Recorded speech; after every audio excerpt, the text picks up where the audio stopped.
الحمد لله الحنان المنان الذي خلق الإنسان وعلمه البيان والصلاة والسلام على رسوله سيد الإنس والجان وعلى آله وأصحابه ذوي الخير والإحسان أما بعد فأعوذ بالله من الشيطان الرجيم بسم الله الرحمن الرحيم حاميم والكتاب المبين إنا أنزلناه في ليلة مباركة إنا كنا منذرين فيها يفرق كل أمر حكيم صدق الله مولانا العظيم وبلغنا رسوله النبي الأمين المتين المختار الكريم ونحن على ذلك من الشاهدين والشاكرين والحمد لله رب العالمين. بارگاہ رسالت معاب صلی اللہ علیہ وسلم میں درود پاک کا ہدیہ پیش کریں. اللہم صلی علی سیدنا و مولانا محمد معدن الجود والکرم وآلہ واصحابہ الکرام وابنہ الکریم وبارک وسلم صلاة دائمتا سرمدا ابدا. عزیزان گرامی وقار، شب برات کی اس حسین ساعت میں یہاں پر جو ٹھاٹے مارتا ہوا انسانی ہجوم ہے، یہ در حقیقت عاشقان مصطفیٰ کا ہجوم ہے. ظاہر سی بات ہے آج کی رات جاگتے بھی عاشق ہی ہیں. آج کی اس حسین شب میں کیا ہی بہترین موقع عنایت کیا رحمت عالم کمیٹی والوں نے کہ سارے ایک میدان میں جمع ہو کر اللہ اور اس کے رسول کا ذکر سن رہے ہیں، اور اللہ کی رحمت کاملہ سے یقین ہے کہ اس مجمع میں کوئی تو اس کا محبوب بندہ ہوگا جس کے صدقے اللہ ہم سب کی توبہ قبول کرے گا، اور ہماری حاضری ہمارے نجات کا ذریعہ بنے گی. میرے عزیزو، میں نے ایک بات محسوس کیا ہے. اکثر جلسوں میں ابھی جیسے ڈاکٹر صاحب بھی میرا تعارف کروا رہے تھے آپ کے سامنے، اللہ مجھے ان کے حسن ظن کے مطابق بنائے. جلسہ کسی اور خاص رات کے نام سے ہو یا کسی بزرگ کے عرس کے نام سے ہو، میں جتنے جلسوں میں شریک ہوتا ہوں اب تک میں نے یہ بات محسوس کی، کسی رات کا جلسہ ہو یا کسی بزرگ کے عرس کا جلسہ ہو، لیکن اس کے ساتھ یہ ٹائٹل ایڈ کر دیا جاتا ہے تحفظ ناموس رسالت. اور یہی ہماری زندگی کا شیوا ہے اور یہی ہماری زندگی کا دستور ہے. اس بات کی مجھے بڑی خوشی ہے کہ ہمارے ہاں کوئی بھی جلسہ ہو جائے لیکن وہ نام مصطفیٰ کے بغیر کمپلیٹ نہیں ہو سکتا. حضور پاک صلی اللہ تعالی علیہ وسلم کی ناموس کی حفاظت آج کے دور میں تمہارے اوپر بہت بڑی ذمہ داری ہے، اور اللہ کا کروڑا احسان کہ آپ کے اس ہلچل والے شہر میں جہاں لوگوں کو ان تمام مجالس میں شرکت کی زیادہ فرصت نہیں، اکثر لوگ دنیا دار ہیں، لیکن آپ رات کے 2 بجے یہاں پر بیٹھے ہوئے ہیں، ایسا لگتا ہے دن کے 2 بج رہے ہیں. یہ گرمی بھی عشق رسول کی ہے. میرے عزیزو، میں اپنا انٹروڈکشن اور اپنا تعارف صرف اس بات سے کراتا ہوں، یا رسول اللہ تیرے عشق کی بدولت مجھے زندگی ملی ہے، تیرے عشق کی بدولت مجھے زندگی ملی ہے، میری بات بن گئی ہے تیری بات کرتے کرتے، میری بات بن گئی ہے تیری بات کرتے کرتے. اور ہر ایک کا اب مقصد کیا ہونا چاہیے؟ جتنے یہاں لبیک کا نعرہ لگا رہے تھے، میں نے تو یہ ارادہ کیا ہے اور آپ کا بھی یہی ارادہ ہونا چاہیے، جس کو ہم نے یوں عرض کیا، یا رسول اللہ ہے جو زندگانی باقی یہ ارادہ کر لیا ہے جو زندگانی باقی یہ ارادہ کر لیا ہے تیرے منکروں سے آقا میں مروں گا لڑتے لڑتے، یا رسول اللہ تیرے منکروں سے آقا میں مروں گا لڑتے لڑتے۔ اللہ تعالیٰ اسی جذبے کے ساتھ ہمارا خاتمہ عطا فرمائے۔ میں آج کی رات میں بہت کچھ عبادات، ریاضات، مجاہدات، وظائف کرنے ہیں، اور میں یہاں پر مختصر کچھ باتیں آپ کے سامنے رکھوں گا، کچھ میسیجز جو ہیں، اس کے بعد پھر ہم جیسے کہ معمول کے مطابق ذکر کی محفل سجائیں گے، اور اس کے بعد انشاءاللہ اللہ کی بارگاہ میں گڑ گڑا کر دعا بھی کریں گے، کیونکہ آج کی رات مغفرت کی رات ہے۔ سب سے پہلے میں شعبان المعظم کے اس نصف کے متعلق عرض کر دوں، بہت لوگ، دو طرح کے لوگ آج میسیجز میں مصروف تھے، ایک معافی نامہ بھیجنے والے اور دوسرے والے، یہی دو لوگ آج کنٹینیو بزی تھے۔ معافی مانگنے والا طبقہ تو اچھا طبقہ تھا کہ کم از کم انہیں احساس تو ہے کہ ہمیں کسی سے معافی طلب کرنی چاہیے، اور دلیل مانگنے والے وہ ایسے کام چور ہیں کہ ان کو عبادت سے کوئی غرض نہیں۔ آج بھی ہم سے آتے ساتھ حیدرآباد میں سب سے پہلا سوال یہی ہوا کہ لوگ یہ پوچھتے ہیں کہ یہ کہاں سے ثابت ہے رات کو آپ جاگتے ہیں، رات کو یہ اس طرح جاگنا کیا ثابت ہے؟ پہلی بات تو یہ ہے کہ ان کی بیٹیوں کی شادی میں، منگنی میں اور مہندی میں جو جاگتے ہیں اس کا ثبوت تو لے آؤ۔ ڈھول باجے کرتے ہو، اس کا ثبوت تو لے آؤ۔ تمہارے برتھ ڈے پارٹیاں تو 12 کے بعد شروع ہوتی ہیں، اس کا ثبوت تو لے آؤ۔ تمہارے پاس دنیاوی مشاغل کے لیے رات جاگنے میں کوئی دلیل کی ضرورت نہیں، اور ایک بندہ مومن اللہ کی یاد کے لیے رات جاگے تو یہ دلیل کس طرح سے آ رہی ہے، کس طرح کا مطالبہ ہے؟ یہ شیطان مطالبہ کرتا ہے۔ حقیقت تو یہ ہے، میں ان لوگوں سے کہتا ہوں جو ناچتے ہوں، گاتے ہوں آج کی رات، ہمیں ان سے کوئی سروکار نہیں، لیکن آج کی رات اگر کوئی بندہ عبادت کرتا ہے تو کیا اس سے بھی آپ دلیل پوچھو گے کہ یہ کہاں سے ثابت ہے؟ عزیزان گرامی، پہلا جواب تو ہمارا یہی تھا۔ دوسرا جواب یہ ہے، آپ یہ پوچھتے ہیں کیا اس رات کو رسول اللہ نے جاگا تھا؟ نادان، تجھے پتہ نہیں، میرے رسول تو 365 راتیں جاگتے تھے، وہ تو سال بھر اپنی امت کی مغفرت کی دعا کرتے تھے۔ آج کی رات کی کیا خصوصیت ہے؟ اور الحمدللہ ہم اسی مسلک سے تعلق رکھتے ہیں جس کے امام نے یہ کہا تھا، اللہ کیا جہنم اب بھی نہ سرد ہوگا، رو رو کے مصطفیٰ نے دریا بہا دیے ہیں۔ نبی پاک صلی اللہ تعالیٰ علیہ وسلم نے جاگا کیوں نہیں؟ جاگا ہے۔ ماں عائشہ صدیقہ رضی اللہ تعالیٰ عنہ کی روایات میں آپ کو بتاتا ہوں، جامع ترمذی کی حدیث ہے اور مشکات المصابیح کی حدیث ہے، جس میں صحیح احادیث ہے، وہ میں پہلے آپ کے سامنے عرض کر رہا ہوں۔ سیدہ عائشہ صدیقہ رضی اللہ تعالیٰ عنہ فرماتی ہے، ایک رات میں اپنے حجرے میں سوئی تھی، میرے آقا صلی اللہ تعالیٰ علیہ وسلم میرے حجرے میں تھے، اس دن باری میرے ساتھ حضور کے گزارنے کی تھی، لیکن آدھی رات ہوئی تو میں نے دیکھا کہ حضور حجرے میں نہیں ہے۔ میں گھبرا کر اٹھ بیٹھی، سوچا کہ کسی اور زوجہ کے گھر حضور تشریف لے گئے ہوں گے، تو مسجد میں جا کر دیکھی، مسجد میں نظر نہیں آیا۔ تو حضرت عائشہ کہتی ہیں کہ رات کی کئی پہر گزر چکے تھے، میں چلتی ہوئی باہر نکلی۔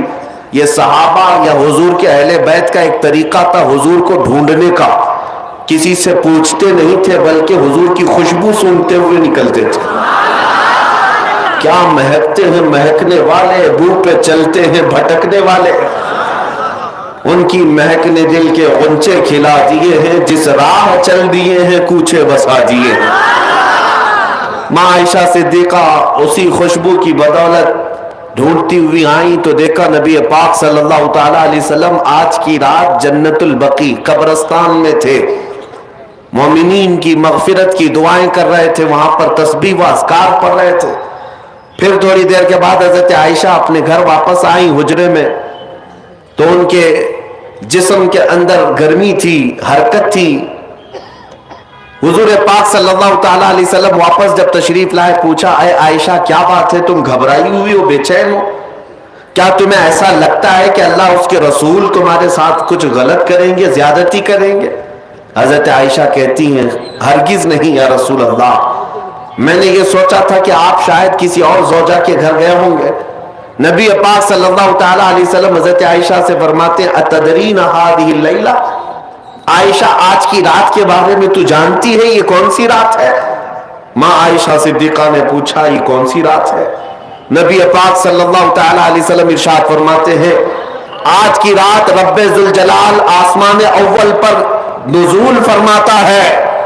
اور ایک روایت میں یہ کہ اللہ تبارک و تعالی آج لوح محفوظ پر سارے انسانوں کے رزق لکھنے کا حکم فرماتا ہے, اور جو مدبرات امر فرشتے ہیں ان کو یہ تمام معاملات سپرد کر دیے جاتے ہیں کہ آج کی رات سے لے کر اگلے سال تک کس کو کتنا رزق ملنے والا ہے, کس کو کتنے بچے ہونے والے ہیں, یا کس کی شادی ہونے والی ہے, یا کس کی موت ہونے والی ہے. یہ سب آج کی رات مدبرات امر جو فرشتے ملائکہ ہیں ان کے پاس بھیج دیا جاتا ہے. اسی رات رزق کی تقسیم ہوتی ہے, تمام معاملات کی تقسیم ہوتی ہے. یہ حدیث پاک میں موجود ہے. نبی پاک صلی اللہ تعالی علیہ وسلم کے اب روزے کے متعلق پوچھے, ماں عائشہ صدیقہ خود فرماتی ہے کہ میں نے رمضان کے بعد سب سے زیادہ روزہ رکھتے ہوئے حضور کو اگر دیکھا ہے تو شعبان کا مہینہ, کثرت سے میرے آقا صلی اللہ تعالی علیہ وسلم اس میں روزہ رکھتے تھے. اور پھر ارشاد فرماتے اس ماہ مبارک میں اللہ کی بارگاہ میں اعمال پیش کیے جاتے ہیں, اور میں یہ چاہتا ہوں کہ میرے اعمال اللہ کی بارگاہ میں اس حالت میں پیش ہو جب میں روزے کی حالت میں ہوں. میرے عزیزو, آج جو دن گزر گیا, مغرب کے بعد اب ہماری 15ویں شعبان شروع ہو گئی. 14ویں شعبان تک جتنے بھی ہمارے اعمال تھے وہ سب اللہ کی بارگاہ میں پیش ہو چکے. آج جو روزے سے تھے ان کے متعلق بھی یہی ہے کہ حضور کی سنت کہ حضور یہ چاہتے تھے کہ میرے اعمال اللہ کی بارگاہ میں جب پیش ہوں میں اس حالت میں ہوں کہ میں روزے سے ہوں. یہ سنت ہے. اور دلائل کی بات کرتے ہیں آپ, تفسیر ثعلبی میں حضرت عبداللہ ابن عباس رضی اللہ تعالیٰ عنہ سے منقول ہے نبی پاک صلی اللہ تعالیٰ علیہ وسلم کی کہ یہ وہ صحابی ہیں جن کو سید المفسرین کہا جاتا ہے. آپ فرماتے ہیں پورے سال میں 5 راتیں ایسی ہیں جس میں دعائیں قبول ہوتی. صحابی رسول کی بات کر رہا ہوں. بعض لوگوں کو ایسا لگتا ہوگا کہ یہ بریلویوں کی بنائی ہوئی رات ہے. عبداللہ ابن عباس رضی اللہ تعالیٰ عنہ فرماتے جمعہ کی رات, رجب کی پہلی رات اور شعبان کی 15ویں رات, اور دونوں عید بقرعید اور رمضان کی عید کی رات, یہ 5 راتیں عبداللہ ابن عباس رضی اللہ تعالیٰ عنہ فرماتے ہیں اس میں اللہ تعالیٰ دعائیں قبول فرماتا ہے. حتیٰ کہ اب میں آپ کو صحاح 6 میں سے ایک حدیث آپ کے سامنے رکھتا ہوں, سنن ابن ماجہ کی حدیث ہے. نبی پاک صلی اللہ تعالیٰ علیہ وسلم ارشاد فرماتے جب شعبان کا مہینہ داخل ہو جائے تو اس کی راتوں کو کھڑے ہو جایا کرو اور اس کے دنوں میں روزے رکھا کرو.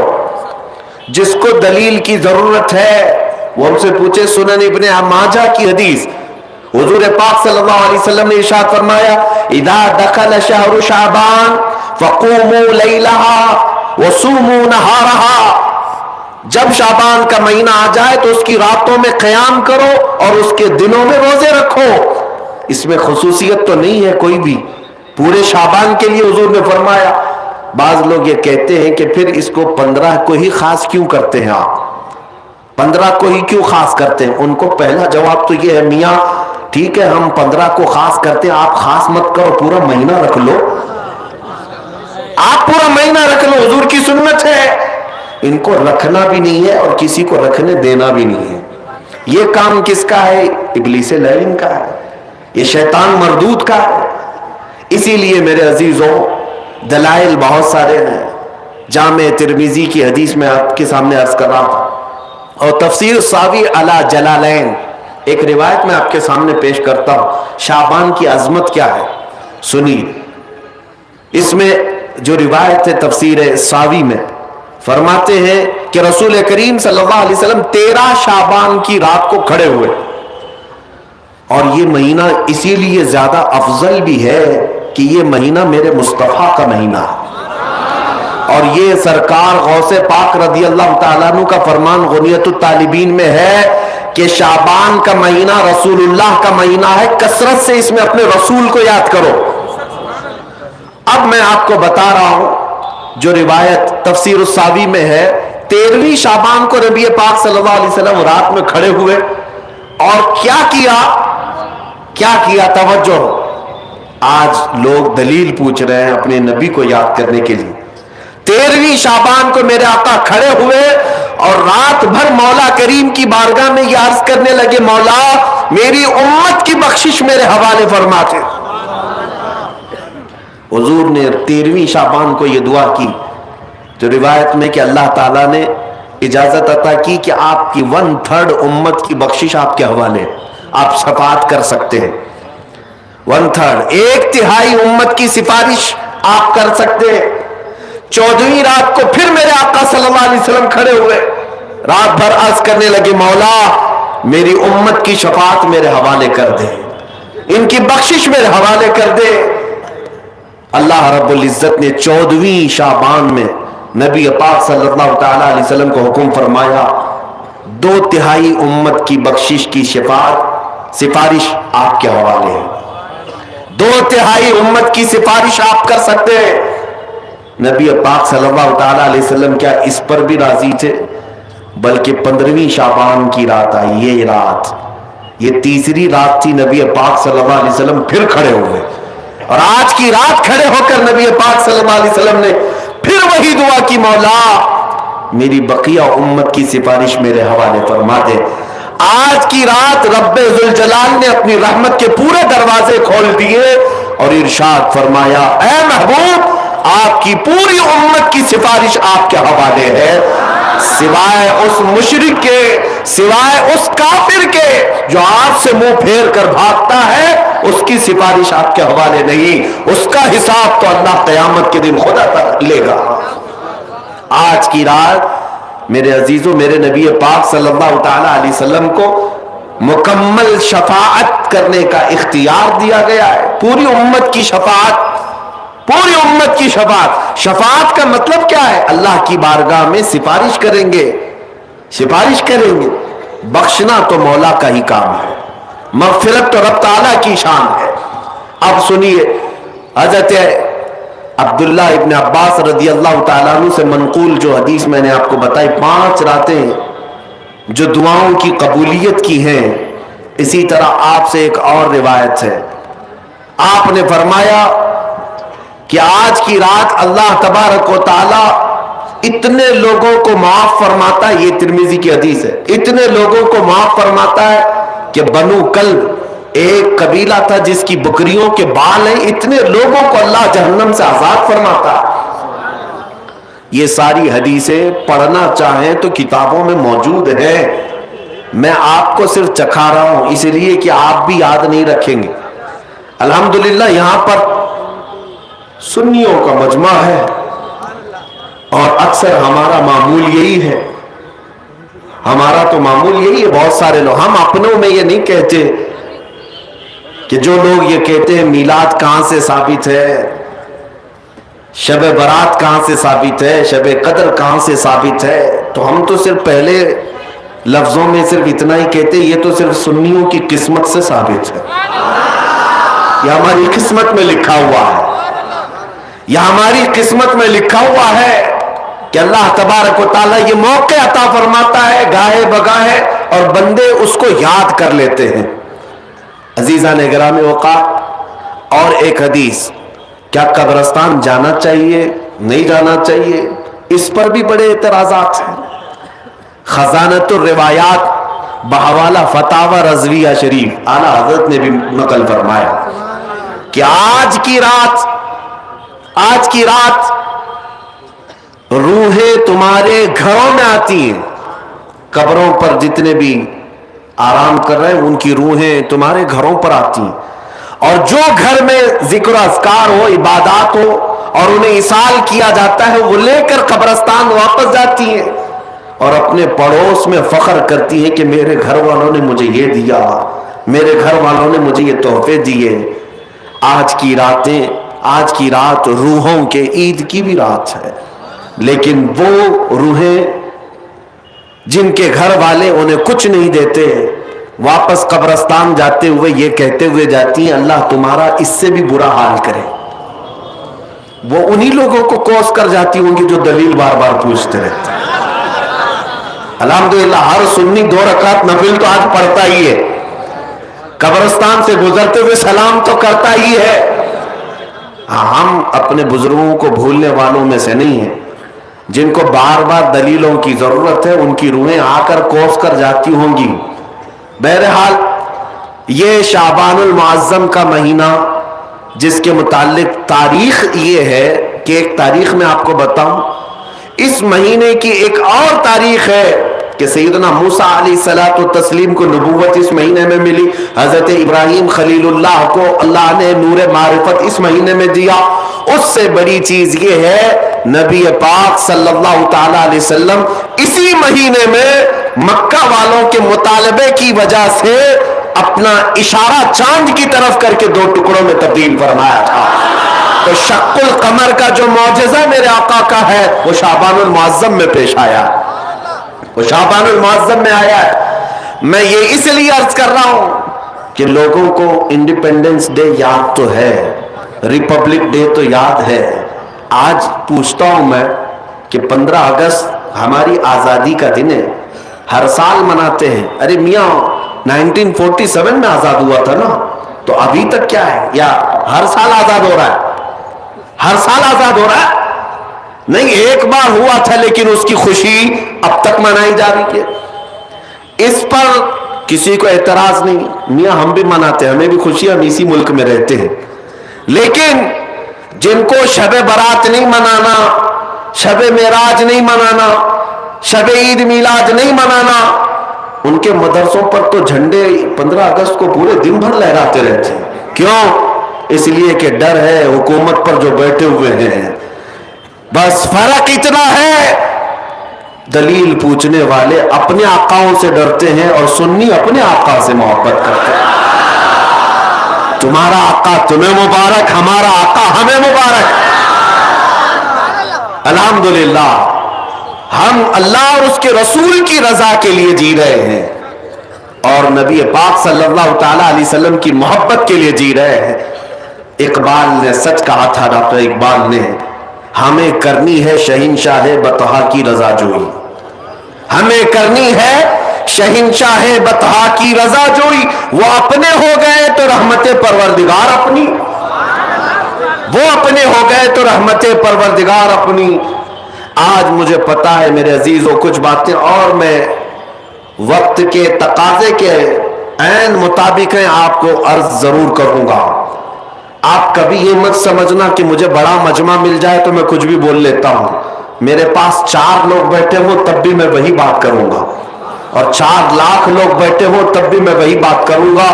اس لیے کہ میں سامنے مجمع کو دیکھ کر نہیں بولتا، میں مکین گنبد خضرا کو دیکھ کر بولتا، ان کی رضا کو مد نظر رکھ کر کے کہ نبی پاک صلی اللہ تعالی علیہ وسلم ان کی شریعت پر کوئی آنچ نہ آنے پائے، ہم اس پر بولتے رہیں گے. اب اس سلسلے میں کوئی بھی چہرہ آ جائے ہمیں اس سے غرض نہیں ہے، ہمیں اس سے غرض نہیں ہے. سنیوں اپنا عقیدہ اتنا مضبوط رکھو، اتنا مضبوط رکھو. اعلیٰ حضرت نے کتنا پیارا پیغام دیا. تم کب تک ان کی اٹھاتے گھومتے رہو گے جوتیاں؟ کب تک ان کی دھوتیوں میں گھس کر کے پناہ لیتے رہو گے؟ ان کے حالات ایسے ہیں کہ آج ہے کل نہیں ہے، اور اس کے بعد یہ بدلتے تخت تمہیں مجبور کر ڈالیں گے، تم کہیں کے نہیں رہ جاؤ گے. اسی لیے جینا ہو اس سرزمین پر تو یوں جیو جیسے عاشقان مصطفیٰ جیا کرتے تھے. انہیں جانا انہیں مانا، نہ رکھا غیر سے کام. انہیں جانا انہیں مانا، نہ رکھا غیر سے کام. للہ الحمد میں دنیا سے مسلمان گیا.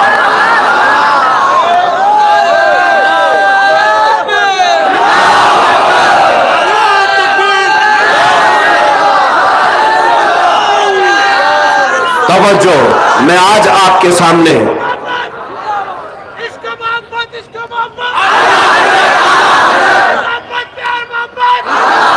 توجہ، آج عقیدے کی مضبوطی اسی بات پر ہے کہ مسلمان اگر ڈرے سہمے ہوئے ہیں تو میں یہ نکالنا چاہتا ہوں، اور میں نے یہ بچپن سے سنا ہے کہ حیدرآبادی لوگ ڈرتے نہیں ہیں،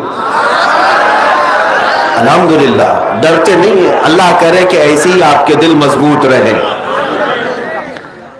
اور ہندوستان میں بھی ہمارے نیتاؤں میں جو سر چڑھ کر کے بولتے وہ بھی حیدرآبادی سے ہیں۔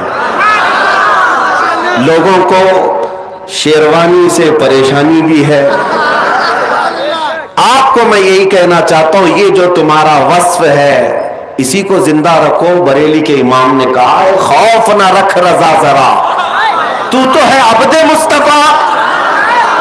عبد مصطفیٰ کا مطلب کیا ہے؟ مصطفیٰ کا غلام۔ جب تم یہ کہتے ہو کہ میں محمد عربی کا غلام ہوں تو ڈر کر کیوں جیتے ہو؟ خوف نہ رکھ رضا ذرا، تو ہے عبد مصطفیٰ، تیرے لیے امان ہے، تیرے لیے امان ہے۔ اگر تمہارے سامنے کوئی موب لنچنگ کا واقعہ لا کر دہشت پیدا کی جائے اور ڈرایا جائے، اگر تو بھی اللہ اللہ کرے گا تو دیکھ جس طرح اس کو رسی سے باندھ کر کے مار دیا گیا، تیرا بھی حشر ایسا ہی ہوگا۔ ان کتوں کو صرف اتنا کہہ دو اگر تم مارتے ہو تو کوئی فرق نہیں پڑتا، اس لیے کہ میری تاریخ میں بلال حبشی بھی موجود ہے، خبیب ابن عدی بھی موجود ہے۔ ہمیں بچپن سے سکھایا گیا ہے، حسین ابن علی نے اپنے شہزادوں کو کربلا میں اتار کر کے پوری امت کو یہ درس دیا ہے، ٹکڑے ہو جائیں تو برداشت کر لو، میرے مصطفیٰ کی شریعت پر آنچ آنے نہ دینا۔ یہ عزم، یہ حوصلہ، یہ استقامت رہے۔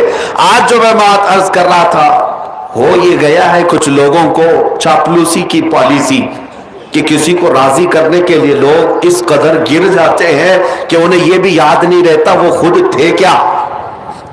ایک بات یاد رکھیں، انسان سب سے زیادہ گر جاتا ہے اس وقت جب انسانوں کو راضی کرنے کی کوشش کرتا ہے۔ صوفیہ اکرام فرماتے ہیں جب تک اس کے اندر سے یہ ہوس نہیں جائے گی وہ اللہ کی بارگاہ میں مقامات نہیں حاصل کر سکتا۔ انسانوں کو راضی کرنے کے لیے جو جی رہا ہے، فلاں راضی ہو جائے، فلاں راضی ہو جائے، کبھی سیٹھوں کو راضی کرو، کبھی نیتاؤں کو راضی کرو، کبھی پولیس کو راضی کرو۔ دنیا میں کتنے ہیں جس کو تم راضی کرتے رہ جاؤ گے؟ اسی لیے رب نے فرمایا فلا تخشوہم وخشونی، ان سب سے مت ڈرو، مجھ سے ڈرو۔ اللہ کا حکم ہے، ایک ذات سے تم خوف رکھو گے، اللہ ساری خوف تمہارے دل سے نکال دے گا۔ دنیا کا ڈر تمہارے سینے سے اللہ نکال دے گا۔ جینا ہے اس لیے کہ مجھے پیدا کیا ہے میرا مولا، مجھے موت دے گا میرا مولا، مجھے رزق دے رہا ہے میرا مولا، مجھے کھلاتا پلاتا ہے میرا مولا، مجھے سانسیں دیتا ہے میرا مولا۔ جب سب کچھ وہی دیتا ہے، موت بھی وہی، حیات بھی وہی، تو ڈرنا بندوں سے کیوں ہے؟ اور مجھے یہ بتاؤ تمہارے ہر عمل کی سزا اور جزا دینے والا کون ہے؟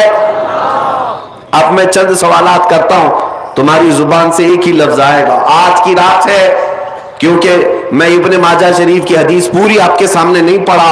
حضور پاک صلی اللہ علیہ وسلم فرماتے ہیں آج کی رات اللہ رب العزت آسمان اول پر اجلال فرماتا ہے اور بندوں کو پکار کر یہ کہتا ہے اللہ مستغفرن فاغفر لہ، کوئی ہے جو مجھ سے بخشش مانگے تو میں اسے بخش دوں، کوئی ہے جو بیمار مجھ سے شفا مانگے میں اسے شفا دے دوں۔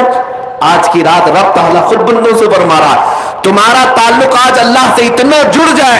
اس لیے میں آپ سے سوال کرتا ہوں، تمہیں تمہاری ماں کے پیٹ میں رزق کون دیتا تھا؟ تمہیں تمہاری ماں کے پیٹ سے باہر آنے کے بعد ماں کے سینے میں خون کو بدل کر دودھ بنا کر رزق کس نے بنایا؟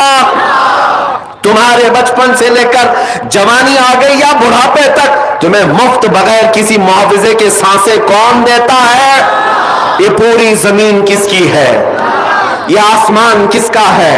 یہ کائنات کے سارے اشیاء کس کی ہے؟ جب تمہاری زبان پر اللہ اللہ ہے، پھر میں آپ سے پوچھتا ہوں ہماری زندگی کا طریقہ بھی یہی ہے۔ جب تم پیدا ہوئے تھے ماں کی گود سے تو سب سے پہلے تمہیں نہلا دھلا کر کے لایا گیا تھا مولوی صاحب کے پاس یا کسی صالح بندے کے پاس، اور کیا کہا گیا تھا کہ اس کے کان میں کیا پڑھو؟ سب کو پتا ہے سب سے پہلے تمہارے کان میں جو جملہ آیا وہ کیا تھا؟ اللہ اکبر۔ کون سا جملہ تمہارے کان میں آیا؟ زور سے، پیچھے والوں کے میں کیوں کہہ رہا ہوں آپ کو توجہ، میں اس طرح بلوانے کا عادی نہیں. آپ زندگی میں شروعات کر رہے ہیں جس جملے سے اللہ اکبر، جس کا مطلب کیا ہے؟ اللہ سب سے بڑا ہے. یہ سب سے پہلا جملہ میرے کان میں آیا، تمہارے کان میں آیا. اب پھر جب ہوش آیا تھا تو جس محلے سے گزرو مسجدوں کی آوازیں یہی پکارتی تھی، اللہ سب سے بڑا ہے. میں یہ آواز سن کر کے مسجد میں اندر گیا، امام صاحب مصلی پر کھڑے تھے، تکبیر باندھا تو کیا کہہ کر؟ اللہ سب سے بڑا ہے، اللہ سب سے بڑا ہے. میں تو ہاتھ باندھ کر کھڑا ہوا، کسی کے سامنے جھکتا نہیں تھا. امام نے یہ کہہ کر کے جھکایا، اللہ ہو. امام نے کیا کہا؟ اللہ اکبر کہا، میں جھک گیا، اٹھا. پھر اس کے بعد ہم تو پیشانی کس کے لیے رگڑتے تھے؟ نہیں رگڑتے، لیکن امام نے جب یہ کہا اللہ اکبر، میں نے پیشانی بھی رکھ دیا. عزیزان گرامی، کیا تمہیں احساس ہے؟ میں ہاتھ باندھ لیا اللہ اکبر پر، سر جھکا لیا اللہ اکبر پر، پیشانی ٹیک دیا اللہ اکبر پر، میرے سارے اعمال اللہ اکبر پر. حتیٰ کہ وقت آیا میری موت کا، جب سانسیں رک گئی، کفن پہنا دیا گیا، جنازے میں لا کر رکھ دیا گیا. امام جنازے پر آ کر کھڑا ہوا، صفیں لگ گئی، امام نے رکعت باندھی، کیا کہہ کر؟ میں دنیا میں آیا تھا اللہ اکبر کہہ کر کے، دنیا سے جا رہا ہوں تو میری پوری زندگی یہی ہے میرے عزیزو. آپ کی میں کہہ رہا ہوں، ہر مسلمان کی زندگی وہ شروع کرتا ہے اس بات سے کہ اللہ سب سے بڑا ہے، اور دنیا سے جاتا بھی ہے تو یہ اعلان کرتے ہوئے کہ اللہ سب سے. کوئی پرائم منسٹر، کوئی پریزیڈنٹ، کوئی کچھ بھی ہو، کوئی بادشاہ ہوگا 4 سال کا، ہوگا 5 سال کا، لیکن ہر زمانے میں ہر وقت اللہ سب سے بڑا ہے. اللہ، یہ باتیں میں اس لیے آپ کے عقیدے کو مضبوط کرنے کے لیے کہا. اب پہچانو ان لوگوں کو جو یہ کہتے ہیں اللہ بھی ایک ہے، اوم بھی ایک ہے. یہ حالات آ گئے آج میرے عزیزوں. بعض لوگوں کو ایسا لگتا ہے کہ میں ان لوگوں کا سختی سے رد کر رہا ہوں. میاں ذرا عقل سے کام لو. تمہارے سامنے جب کوئی بھی مولوی کا چہرہ ہے، کوئی بھی مولوی کا چہرہ ہے، چاہے میں بھی ہوں، جب تک اللہ اور اس کے رسول کی بات ہو تم سر جھکا لو. یہ میرے مصطفیٰ کی شریعت ہے. حضرت عمر فاروق رضی اللہ تعالیٰ عنہ، میں آپ کو کیوں کہہ رہا ہوں؟ اس لیے کہ کوئی مولوی صاحب ابھی پورے ہندوستان بھر کا ماحول خراب کیے ہوئے، انہوں نے پتہ نہیں کہاں سے کون سے خواب میں ان کو نظر آیا کہ اوم بھی وہی ہے، اللہ بھی وہی ہے، ملا کر کے اور ثابت کرو کہاں سے ہے. تو کہا ہندوؤں کی کتاب میں اوم کے جو معنی لکھے ہوئے ہیں اس سے ایسا لگتا ہے کہ اللہ کے بھی وہی معنی ہیں، اوم کے بھی وہی معنی ہیں. تم اپنی شریعت ان کی کتابوں سے ثابت کرو گے، ہماری شریعت میرے مصطفیٰ کی حدیثوں سے ثابت ہوگی. کسی اور دین کی کتابوں کا میرا دین محتاج نہیں ہے. اسلام ثابت کرنے کے لیے کسی بھی دوسرے مذہب کی کتاب کی بالکل ضرورت نہیں. اسلام کے پاس کیا کمی ہے؟ کون سی دلیل نہیں ہے؟ پیدا ہونے سے لے کر قبر میں جانے تک کا ہر مسئلہ اگر کسی دین میں موجود ہے تو وہ میرے مصطفیٰ کی شریعت میں. ہم دوسروں کی کتابوں سے یہ ثابت کریں گے اس کا معنی بھی وہی، اس کا معنی بھی وہی ہے. اب میں آپ کو ایک بات بتا رہا ہوں، میں ایک روایت آپ کے سامنے پیش کر کے پھر آگے بڑھتا ہوں. حضرت عمر کا زمانہ ہے. کون عمر؟ جن کے جلال، جن کے روب و دبدبے سے قیصر اور کسریٰ کانپتے تھے، لاکھوں کی فوجیں تھراتی تھی. مسجد میں کھڑے ہو کر خطبہ دے رہے اور فرماتے ہیں اے لوگوں سنو، عمر ابن خطاب آج اپنے کوڑے سے سب کو ہانکتا ہے. کل کو اگر محمد عربی صلی اللہ تعالی علیہ وسلم کے دین کے علاوہ، ان کی شریعت کے علاوہ کوئی نیا مسئلہ میری طرف سے آئے تو تم کیا کرو گے؟ میرے پیچھے چلو گے؟ میری اطاعت کرنا ہر ایک پر واجب ہے، خلیفۃ المسلمین ہو. تو ایک غریب صحابی دیہات کے رہنے والے کھڑے ہو گئے مجمع میں، کہا اے عمر ابن خطاب، جب تک آپ رسول اللہ کی شریعت بول رہے ہیں ہمارا ہر عضو تمہارے لیے قربان ہے، اور جہاں میرے مصطفیٰ کی شریعت سے ہٹ کر بات کرو گے تو تلوار نکال کر بتاتے یہ تلوار ہوگی اور تمہاری گردن ہوگی۔ وہ غریب صحابی کس کو کہہ رہے ہیں؟ عمر ابن خطاب کو رضی اللہ تعالیٰ عنہ، کہتے ہیں اس وقت میں یہ نہیں دیکھوں گا کہ سامنے چہرہ کس کا ہے، میں تمہارا اور میرا مقابلہ ہوگا میرے مصطفیٰ کی شریعت کی حقانیت بچانے کے لیے۔ شخصیتیں نہیں دیکھی جاتی ہمارے دین میں، بڑے مولوی صاحب بولے ہیں تو اس کا مطلب صحیح ہوگا، نہیں، وہ کچھ بھی بک بک بک بک کر جائیں تو سب صحیح نہیں ہوتا۔ پہلے یہ دیکھیں آپ کوئی بڑے عہدے والا بول رہا ہے، اونچی ٹوپی والا بول رہا ہے، سفید داڑھی والا بول رہا ہے، ہمیں اس سے غرض نہیں۔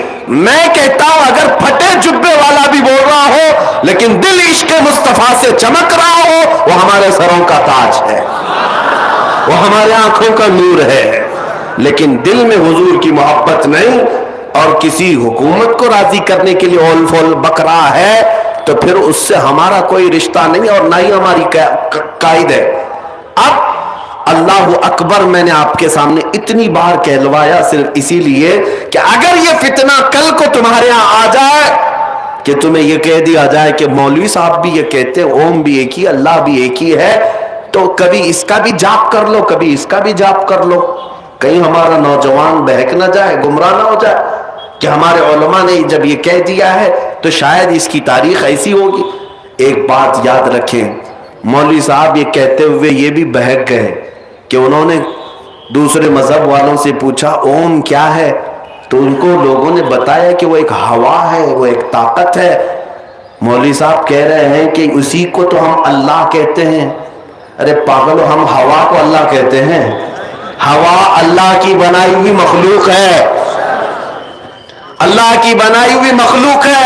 اگر ہوا کو ہی تم اللہ مانتے ہو تو اسی لیے ہواؤں میں آج اڑ رہے ہو، شاید تمہارا عقیدہ ابھی اس اللہ کی تک نہیں آیا۔ وہ قادر مطلق جس پر ہم ایمان رکھتے ہیں وہ اللہ کیسا ہے؟ وہ اللہ رب العزت، وہ جسم و جسمانیت سے پاک ہے، مکان و مکانیت سے پاک ہے، انسانوں کے بس میں آنے سے پاک ہے، ہر عیب سے پاک ہے۔ اللہ رب العزت بے نیاز ہے، وہ کسی کا محتاج نہیں۔ ہمارے یہاں جو تصور ہے اللہ کا وہ بہت الگ ہے، بہت الگ ہے۔ مجھے بتاؤ ہے مسلمانوں، حیدرآباد میں ہزاروں مسجدیں ہوں گی، آپ نماز کے لیے جب جاتے ہیں تو کیا محراب میں یا سامنے کی دیوار پر اللہ کی تصویر بنی ہے؟ چلو حیدرآباد میں نہیں، کسی دوسرے شہر میں ہے، دوسرے ملک میں ہے، کہیں سنا آپ نے؟ پوری دنیا بھر کی مسجدوں میں جا کر دیکھ لینا، اللہ کی کوئی تصویر نہیں بنائی گئی۔ یہی تو تمہاری خصوصیت ہے مسلمانوں کی، جو بغیر اپنے خدا کو دیکھے سجدے میں گر جاتی، بغیر دیکھے سجدے میں گرتی ہے اور اس کا یقین ہے کہ اللہ ہے۔ ہاں، یہ وہ دوسرا تصور تم کہاں لا کر فٹ کر رہے ہو جن کو سامنے رکھنا پڑتا ہے پھر جھکنا پڑتا ہے، سامنے رکھنا پڑتا ہے پھر جھکنا پڑتا ہے۔ اور مذاق تو مذاق، ایک صحابی ہیں کہتے ہیں یا رسول اللہ صلی اللہ علیہ وسلم، زمانے جاہلیت کی اپنی بات بتا کر کہتے ہیں آقا میری زندگی کے اسلام لانے سے پہلے کے دو واقعات ایسے ہیں، ایک واقعے کو یاد کرتا ہوں تو ہنسی آتی ہے اور دوسرے واقعے کو یاد کرتا ہوں تو رونا آتا ہے۔ حضور نے پوچھا وہ کیا ہے؟ فرماتے رونا اس بات پر آتا ہے کہ ہم جہالت کے زمانے میں بیٹیاں پیدا ہوتی تو گردن مروڑ کر دفن کر دیتے تھے، کہتے میں نے خود بھی دفن کر دیا۔ آج جب یہ بات احساس ہوتی ہے، یاد آتی ہے اسلام میں آنے کے بعد، تو رونا آتا ہے کہ ہم نے کتنا ظلم کیا اپنی بچیوں پر۔ اسلام لانے کے بعد احساس ہوا۔ حضور نے پوچھا پھر ہنسی کس بات پہ آتی ہے؟ وہ کہتے ہیں یا رسول اللہ وہ زمانے جہالت میں جب ہم سفر پہ جاتے تھے تو آٹے کے خدا بنا لیتے تھے، آٹا گوندھ کر کے، کیونکہ سفر میں بھی ہم کو خدا چاہیے، کہیں جائیں گے ہوا کا الگ ہے، پانی کا الگ ہے، کھانے کا الگ ہے، سب الگ ہے، سب الگ الگ ہم بنا کر کے لے کے چلتے تھے کیونکہ بڑے بڑے پتھر کو اٹھا کر لے جانا مشکل تھا۔ وہ صحابی کہتے ہیں کسی کو یہ نہ لگے میں 1400 سال پہلے کی بات بتا رہا ہوں. حضور صلی اللہ علیہ وسلم سے عرض کرتے ہیں کہ آقا ہم وہ آٹے کے بنا کر لے جاتے تھے. حضور نے پوچھا پھر کیا ہوا؟ کہا راستے میں چلتے تھے, پھر کبھی ایسا ہوتا غلہ اناج ہمارا ختم ہوتا تو کبھی اس کا ہاتھ توڑ کے کھاتے تھے, کبھی پیر توڑ کے کھاتے تھے, کبھی اس کی پورے سر کو ہی پکا کے کھا لیتے تھے. ان کو اسلام لانے کے بعد احساس ہوا, فرماتے ہیں کہ کس طرح کی جہالت میں تھا کہ میں خود ہاتھوں سے خدا کو بناتا اور خود ہی توڑتا بھی تھا, خود ہی کھاتا بھی تھا. عزیزان گرامی اوقات, خدا کا یہ تصور ہمارے ہاں نہیں ہے. اللہ کا جو تصور ہے وہ کیا ہے؟ ہمارے ہاں تصور یہ ہے کہ میں محتاج ہوں اور وہ بے نیاز ہے. میں بھوکا ہوتا ہوں, کھلاتا وہ ہے. میں اس کو کھلاتا نہیں, میں اس کو اٹھا کے بٹھاتا نہیں, میں اس کو سلاتا نہیں, میں اس کو پینٹ کر کے اچھا کرتا نہیں. میں ہی اگر سب کر کے خدا کو بناؤں تو پھر خدا کی کیا اہمیت رہ گئی؟ اپنے ہاتھ سے جس کو میں بنایا پھر اس خدا کی کیا اہمیت رہ گئی؟ بلکہ ہمارا عقیدہ یہ ہے میرے بال نہیں تھے, بال بھی میرے مولا نے بنائے. میری آنکھ نہیں تھی, آنکھ بھی مولا نے دیا ہے. میرے ہاتھ نہیں تھے, ہاتھ بھی رب نے دیا ہے. میں تو نطفے کا ایک بوند تھا, میرے جسم میں ہڈیاں اس نے دی ہیں, گوشت اس نے دیے ہیں, چمڑیاں اس نے دی ہیں. اور زندگی گزارنے کا بھی ہمارا سلیقہ یہی ہے. ہم یہی عرض کرتے ہیں کہ ہم سوتے تو ہیں, اٹھاتا وہی ہے, ورنہ ہماری کسی کی طاقت نہیں. پانی پی تو لیتے ہیں, نکالنے کی طاقت ہمارے اندر نہیں جب تک مولا نہ چاہے. عزیزان گرامی وقار, اللہ رب العزت کے متعلق جو ہمارا تصور ہے وہ اس کو بے نیاز ماننا. اور قرآن کی آیت ہے قل هو اللہ احد اللہ الصمد. محبوب آپ فرماتے ہو اللہ ایک ہے, اللہ بے نیاز ہے, اللہ بے نیاز ہے. اب میں آپ سے آپ کا عقیدہ پوچھ رہا ہوں, آج بہت ضروری ہے یہ, کیا آپ بتاؤ ہواؤں کو خدا کہتے ہیں؟ ہوا خدا ہے؟ بارش خدا ہے؟ طاقت خدا ہے؟ یعنی کوئی بھی طاقت دنیاوی؟ اللہ رب العزت یہ چیزوں کا نام نہیں ہے. یہ سب چیزیں تو اس اللہ نے پیدا کیا, اس اللہ نے پیدا کیا. ایک صاحب آئے, سوال تو دیکھیے, ایتھسٹ جو آج ناستک جو ہے, جن کو کوئی خدا کو ماننا ہی نہیں ہے, وہ گمراہ کر رہے ہیں. اب کچھ ایکس مسلم نام سے ہمارے دجالی ٹی وی والے بہت ان کا آؤ بھاؤ کر کے بلاتے ہیں, دعوت دیتے ہیں, ان کو بٹھاتے ہیں, ڈیبیٹ کرواتے ہیں. میں تو اکثر یہی کہتا ہوں یہ بیچارے چینل والے ایسے ہیں جن کا کام تو آپ دیکھتے روزانہ ہمارا نام لیے بغیر تو دکان بھی نہیں چلتی, ہاں روزی نہیں چلتی. ان کو ہمارے اوپر کچھ نہ کچھ ڈیبیٹ کرنا ہے, اسلام پر, مسلمانوں پر, داڑھی پر, ٹوپی پر, برقعے پر, مسجد پر, کہیں نہ کہیں تو کچھ کرنا ہی ہے, ورنہ تو چینل نہیں چلے گا, مسالہ کہاں ملے گا. ایکس مسلم بھی ایسے لائے جا رہے ہیں جو صرف سوا خدا کے انکار پر بیٹھے رہتے ہیں. دلیل دو, دلیل دو, کہاں ہے خدا, کہاں ہے خدا. عزیزان گرامی وقار, آپ کے اوپر جب ایسے سوال آتے ہیں, کالجز میں ابھی یہ بلا پھیلی ہوئی, یونیورسٹیز میں پھیلی ہوئی ہے, ایتھسٹ بہت تیزی سے لوگوں کے دماغوں کو پھیر رہے ہیں کہ خدا ہے ہی نہیں. اور پھر جب آپ کہتے ہیں اللہ ہے تو آپ سے کہتے ہیں کہ دلیل دو, کہاں ہے اللہ. ہزاروں دلیلیں ہیں میرے اللہ کے ہونے پر, خدا کے ہونے پر, لیکن آپ سب سے پہلے اس ایتھسٹ سے, اس گمراہ ملحد سے یہ پوچھو تو انکار جو کر رہا ہے پہلے اس کی دلیل دے کہ خدا نہیں ہے. خدا نہیں ہے اس کی دلیل چاہیے. آپ اس کے بعد شرم سے پانی پانی نہ ہو جائے تو پھر مجھے بتا لیں, پھر پوچھو آپ خدا نہیں ہے تو دلیل دے. میں پوچھتا ہوں یہ زمین سے یہ سبزہ کون اگاتا ہے؟ یہ جب کوپلیں نکل کر کے آتی ہیں تو اس میں پھول نکل آتے ہیں, اس میں رنگ کون ڈال کر جاتا ہے؟ کون ہے؟ کوئی جنات آتے ہیں, کوئی اور ہوتا ہے, کچھ ہے تو بتا. کوئی تو ہے جو اس پورے کائنات کے نظام کو سنبھالا ہوا. جو انکار کرتے ان کے لیے آپ پہلے پوچھیں کہ دلیل کیا ہے تمہارے پاس. اور پھر آپ کو میں ایک بات بتاتا ہوں, پوری دنیا کے قوانین میں, فلسفی میں ایک چیز محال ہے, ناممکن ہے. کیا چیز؟ یعنی الہ, یعنی کوئی نان اینڈنگ چیز ایسی دنیا میں ہے ہی نہیں، ایسی ہے ہی نہیں۔ میں ہوں، میرے سے پہلے میرے باپ ہیں، میرے باپ سے پہلے میرے دادا ہے، دادا سے پہلے پردادا ہے۔ آپ کوئی بھی چیز دنیا کی لے لیں، اس سے پہلے اس سے پہلے اس سے پہلے کچھ نہ کچھ ہے، لیکن کہیں تو جا کر آپ کو رکنا پڑے گا، اس سے پہلے کچھ نہیں تھا۔ جب تک یہ تمہارا تصور نہ آئے اس وقت تک سائنس بھی اس کو باطل کہتی ہے۔ کوئی ایک لاسٹ اینڈ والی چیز ہونا ہی چاہیے، ورنہ تو سوچ اتنی ہے کہ کہیں رکے گی ہی نہیں۔ اب جیسے وہ لوگ کہتے ہیں اللہ سے پہلے کیا تھا، ہم کہتے ہیں تم ہی بتاؤ کیا تھا، تم ہی بتاؤ۔ کہا دوسرا اللہ تھا، میں پوچھتا ہوں اس سے پہلے کون تھا؟ پھر تم تیسرا لاؤ گے، ہم کہتے ہیں اس سے پہلے کون تھا؟ پھر تم تو لاکھوں تو گنتے جاؤ، میں تو پوچھتا ہی رہوں گا اس سے پہلے کیا، اس سے پہلے کیا۔ تمہیں کہیں تو جا کر اینڈ کرنا ہوگا اور بولنا ہوگا اس سے پہلے کوئی نہیں تھا۔ یہ میں اپنے اسلامی بات ہی نہیں کہہ رہا ہوں، یہ پوری دنیا کا فلسفی قاعدہ یہی ہے، قانون یہی ہے، سائنس بھی اس چیز کو تسلیم کرتی ہے۔ کوئی ایک نقطہ ایسا ہو جس سے پہلے کوئی چیز نہیں، اور ہم کہتے ہیں جو ذات ایسی ہے جس سے پہلے کوئی نہیں اسی کو ہم اللہ کہتے ہیں۔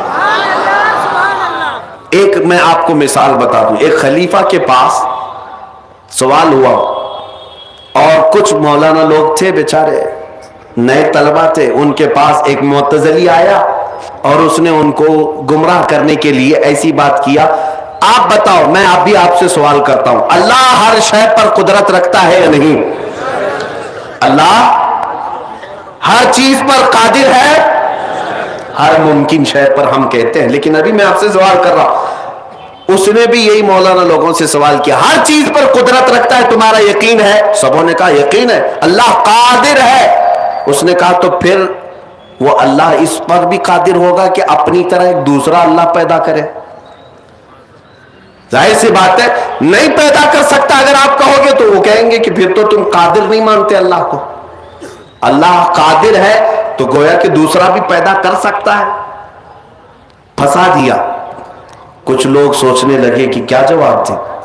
وہ آئے، اپنے وقت کے ایک صوفی درویش بزرگ تھے، ان کے پاس کہنے لگے، ایسے وہاں کے معتزلی گمراہ کہنے لگے کہ اللہ قادر ہے تو اپنی طرح ایک دوسرا بھی بنا سکتا ہے، دوسرا بھی بنا سکتا ہے۔ بہت اہم نقطہ میں آپ کے سامنے رکھ رہا ہوں، سنیے۔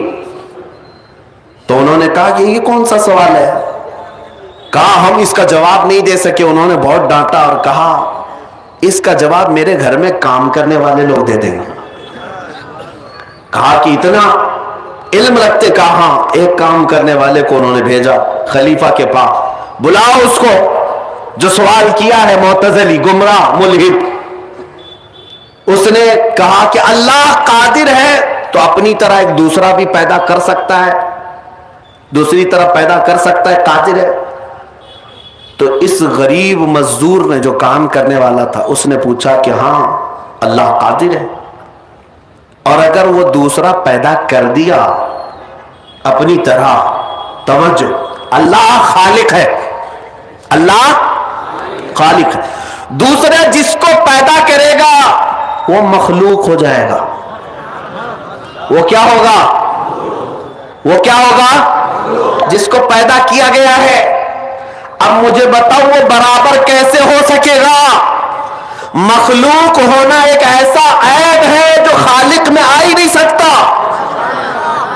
اسی لیے ہمارا عقیدہ ہے لم یلد، نہ وہ کسی سے پیدا ہوا ہے نہ اس سے کوئی۔ بات سمجھ کر کے چلے، اللہ کو اگر تم یہ کہتے ہو وہ قادر ہے دوسرا اپنی طرح بنا سکتا ہے، چلو بنا لیا، تو جس کو بنایا وہ کیا ہے؟ وہ خالق کیسے ہو سکتا؟ وہ تو مخلوق ہے نا، اس کو تو خود اللہ نے بنایا، تو وہ کیسے خالق ہوگا؟ نہیں ہو سکتا۔ مخلوق ہونا ایک عیب ہے خالق کے لیے، وہ پیدا کسی سے نہیں ہو سکتا۔ اسی لیے تمہیں ماننا پڑے گا میرا مولا وہ ہے جو بے نیاز ہے، نہ وہ کسی سے پیدا ہوا نہ اس سے کوئی پیدا ہوا۔ یہ عقیدے ضروری تھے، اس لیے میں آپ کو عرض کیا،